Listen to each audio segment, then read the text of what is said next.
bring in Anders Score also from London who's been listening very patiently into this discussion. Anders, this event that we were hosting today on Republic was actually out of London, and we had a wonderful time hosting Priti Patel and Rishi Sunak and the Indian Foreign Minister, and there was a session where Tony Blair was there with the Indian Foreign Minister, and that's where this issue also came up on how big tech will have to be handled. Now, Anders, this is a global debate. Eventually, I believe it will have to be met with by a multinational global response.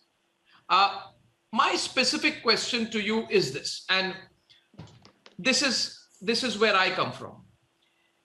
When the unfortunate incident happened in Capitol Hill, then everybody said that this is an insurrection against democracy.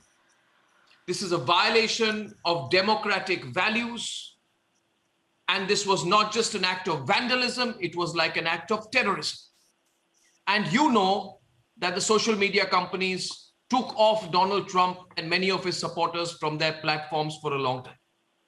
However, Anders, in India, this January, there was something much worse, where you had a group of vandals vandalize one of the greatest public places where the Indian tricolor is unfurled on every Independence Day, the 15th of August in India, where policemen were beaten up, thrashed, where women police constables were assaulted by these vandals. And a large part of this was actually being allowed and amplified in a build-up to this ghastly event on Twitter.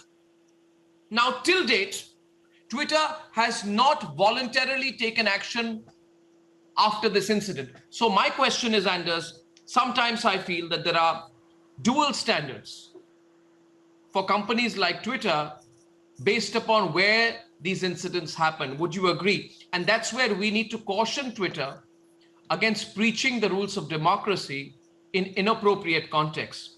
Anders, over to you. Well, I definitely think that Twitter has overstepped what it can do. It's bitten off more than it can chew in terms of attempts at regulating speech across the world in 190 countries, each of which is going to have very different cultural standards, very different needs in terms of where speech can or should, or where the democracy in that country wants to limit speech. I have very little sympathy, of course, for a country like China or Russia that wants to limit speech or close off its internet to the world.